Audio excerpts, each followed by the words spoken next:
Well, I've already done my top 10 niche fragrances that I'm gonna love rocking in 2022. And now it is time for my designer edition. So stay tuned. Cue that intro.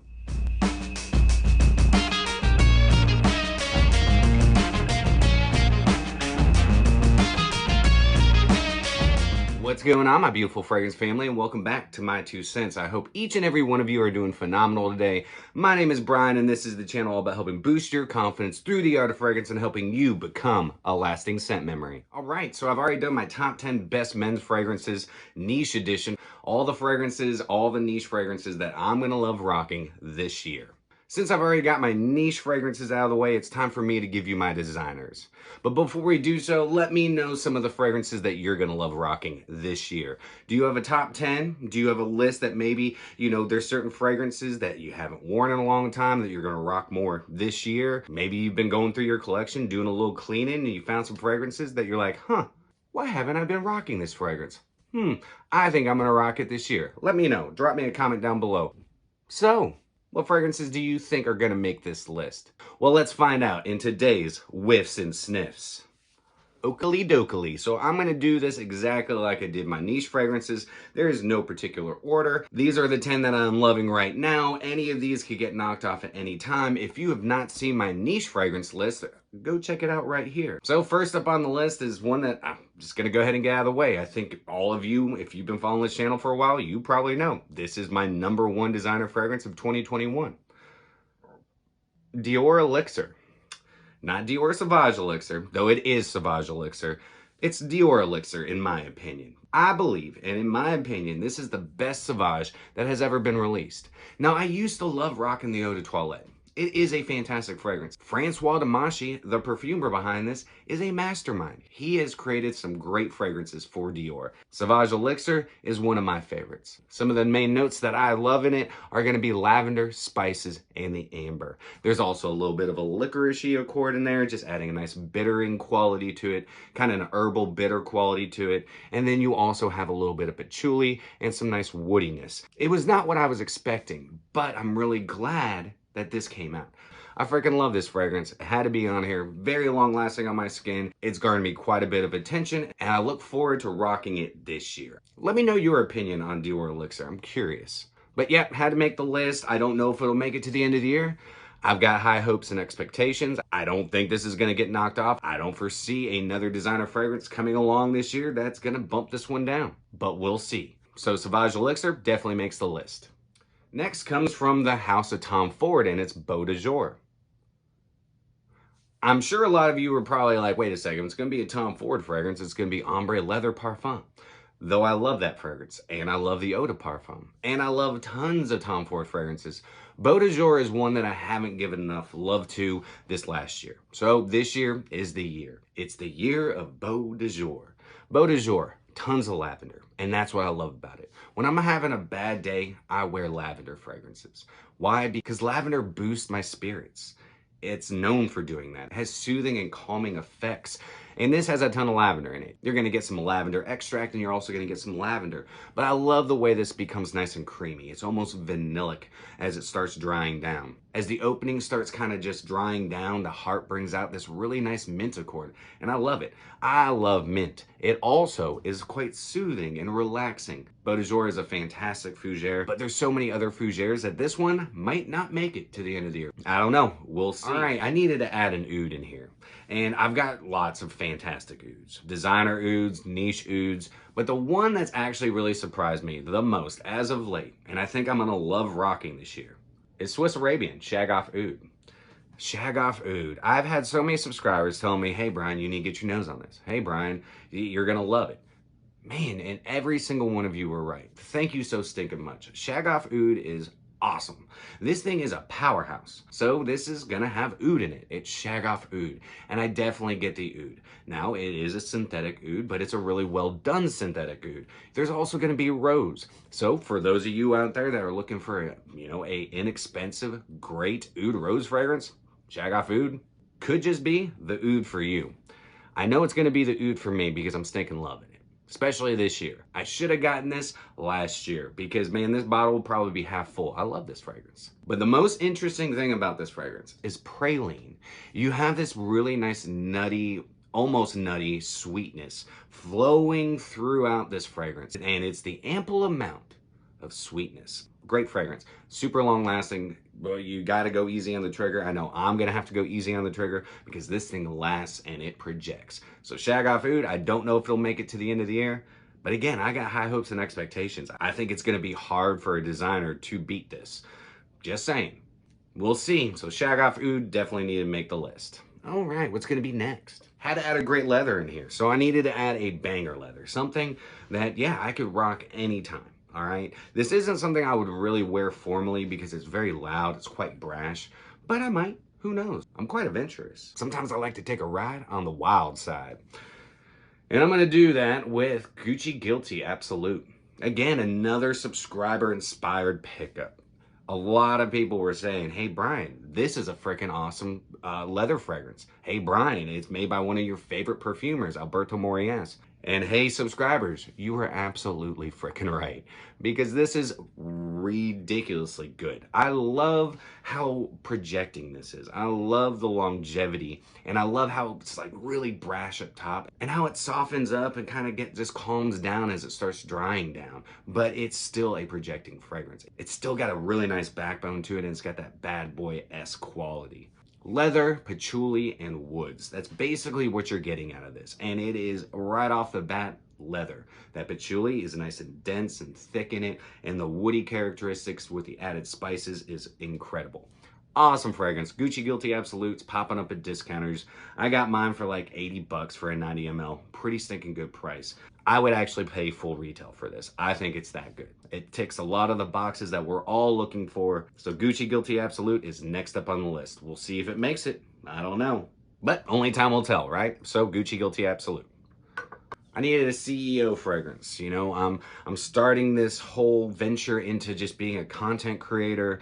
You know, I feel like I'm working more than I ever have. I've got to meet people. I got to do things. So I need a great suited up fragrance, a CEO boss-worthy fragrance.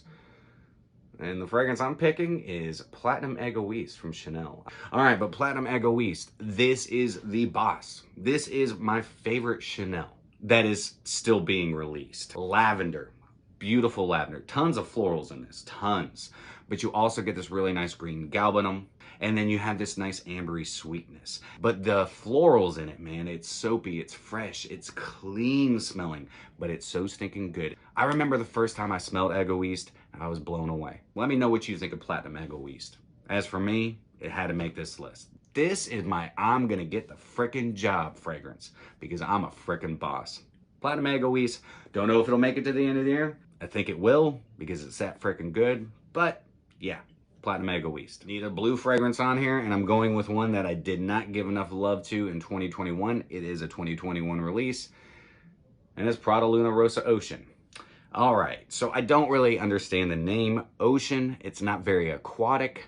If anything, there are like slight ozonic qualities to it and a little bit of a wateriness, but this is lavender and iris done really well. It's a very soapy, fresh, clean fragrance. It reminds me of really nice soap. You get some bergamot right up top. That citrus kind of lingers for about 10 minutes, maybe 15 minutes. And then you roll into the lavender and iris. And the iris isn't powdery. It's got a slight powderiness, but it's not overly powdery. It's blended very well with that lavender to just create this really nice, clean fragrance. It's quite refreshing. But again, I don't really understand the name Ocean. They could have called it Prada Luna Rossa Sky. They could have called it Prada Luna Rossa Blue.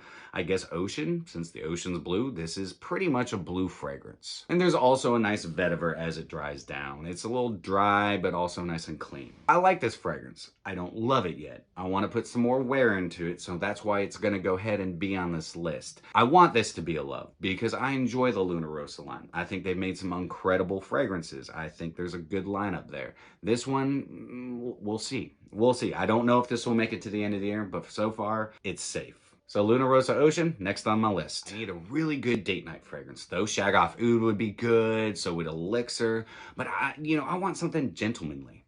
So I'm going with Givenchy Gentleman Boisee. Oh, I love this fragrance. I do. It doesn't get enough love, but I'm going to be putting some wear into it, and I'm going to show it a bunch of love in 2022. I love the way that Givenchy does their iris. It's kind of that Dior Homme Iris. It's a little bit different. It's a little bit sweeter. It's not as, makeup-y, powdery, but it's really good. It's still a nice powdery iris. You're gonna get some added cacao in here as well. You also get some nice woods as it starts drying down. There's a nice underlying sweetness to it. It's very well balanced. It's a beautiful fragrance. I love the way the florals and aromatics are done in it. And I love that cacao. The added cacao just adds like this bittersweet quality to it. And since I'm hitting the market again this year, that's right, I'm going back into the dating life. That's crazy. It's been 2 years, but it's time. And Gentleman Boisee is coming with me. So I don't know if it'll make it to the end of the year. We'll see. I know the Privé is coming out, and man, it's got whiskey in it, and you know how much I like my boozy fragrances. So Boisee is safe for now. Privé, you're on my radar. So I needed a great casual fragrance on this list. And the one that gets a little bit of hate, it gets a little bit of love, or some people are just, about it. And it's Hermes H24. I like this fragrance. I like this fragrance a lot. I like the use of clary sage in it. I like the sclarine that is giving it that metallic quality, which is probably some sort of aldehyde or an accord built to give it this almost like steam press, like a dry cleaner steam press. It kind of gives off those vibes. A lot of people have said it, I get it as well, but I enjoy what this fragrance does on my skin. Clary sage is a very masculine floral, and they did it very well. But I think this could be a unisex fragrance. I don't think this should be marketed just for the men. The rosewood gives it a nice, clean, woody dry down, but it's really just a pretty much a soapy, fresh, clean, invigorating type of fragrance. I've gotten better performance in the cooler months than I do in the warmer months, but H24 had to make this list because I think it's a great fragrance. I like the greenness to it. I like the green qualities. I love the way the florals are done, and I really actually enjoy that metallic quality to it. So far, H24 is safe on the list, but who knows, something might come along. It could be another Hermes. We'll see if they pop something else out because Hermes makes great fragrances. This to me is more niche quality than designer, but H24 is on the list. Okay, just like my niche list, I had to add a rose fragrance, and I'm doing so with this list as well. And I'm going with Moschino Toy Boy. Ugliest bottle, but it's growing on me, all right? I have nicknamed my bottle Ted in honor of the movie Ted. This one doesn't talk to me, which is unfortunate. It'd be a lot cooler if it did, but the juice laying inside is awesome. I remember the first time I tried this fragrance, I literally laughed at the sales associate. I laughed at her. I was like, you want me to try this? It looks like a baby rattle. She's like, no, seriously, try it. Pulled it out, pumped the atomizer, blew my mind. I literally laughed at myself. She laughed at me, and I totally deserved it because this fragrance is that good. You get this nice pear up top, though it's more like an earthy, slightly juicy pear. And then the rose comes in quite quickly. And this is a nice earthy and very realistic smelling rose. The added florals to it, not just the rose, the nice spicy quality, and the way it dries down. You get this really nice dry, slightly creamy. It's not very creamy, but a nice dry sandalwood.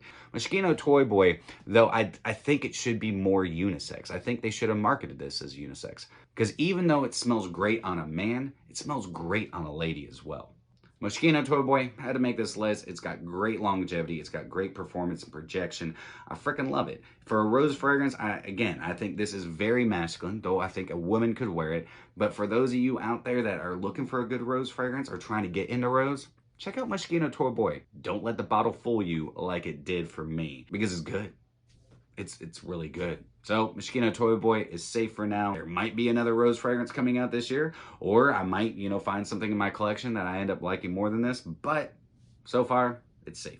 All right, this next one is coming from my fragrance house where I used to wear the Homme, the original, quite often.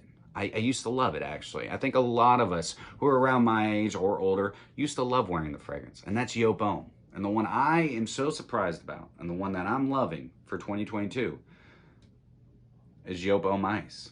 A beautiful green fragrance. This is something that will be great in the spring, the summer, and into the fall. You could wear it actually in the winter as well. I have. It does actually pretty well. It fares well in the cold weather. You get this really nice plum up top. And it's got a little bit of juiciness, but it's also got some nice earthy qualities. It's got some citrus backing it. And then you roll into that masculine note that I talked about earlier. Clary Sage. The Clary Sage is done really well. I will say this. If you've ever tried Joop Homme, especially the new formulation, it is so syrupy sweet. It's like cough syrup, okay? There is a little bit of that sweetness in here. So it's got a little bit of that original DNA, but it's the perfect amount of sweetness. It never gets to that syrupy sweetness. It like goes and it stops. Because that sweetness blends really well with this nice tobacco in the dry down. I think this is a fantastic fragrance. I'm really glad that I picked it up. Bradley Griffith, shout out to you, brother. You are the one who inspired me the most to pick up this fragrance. So I appreciate it, man. But Joop Homme Ice definitely had to make this list because I needed a nice green, mean fragrance. And this is beautiful. This is not like polo green, okay? I know I said mean and green, but this is not like that. This is a lot more refreshing. It's got green qualities to it. It's got a nice watery feel and a nice woody base. Awesome fragrance, and I'm excited to rock it in 2022. Now, will it make it to the end? I don't know. Joop Homme Eau de Parfum is popping up, so I might pick that up just to see how well it does against Joop Homme Ice. But this is really good. For the price that you get this at, I got it for 21 bucks. Totally worth a whiff and sniff. But anyways, Joop Homme Ice, safe for now. We'll see. All right, guys, but that's it. There's my list. Those are my designer fragrances that I am loving in 2022. Now, again, this list could change. Things could pop up. I could pick some new things up. I could smell some fragrances, you know, and start wearing some fragrances that I have in my collection. Be like, you know what? I really like this one more than that. And so certain fragrances on this list could get bumped off. But I'm really curious to see who makes it to the end of the year. Again, let me know what some of your favorite fragrances are that you're going to be wearing this year. Let me know what you think of my list. But that's it, guys. I hope you all have a fantastic rest of your day. And if you enjoyed today's episode, do me a favor and like, comment, share, and subscribe. And always remember, you are stinking beautiful. And until next time, happy scent trails.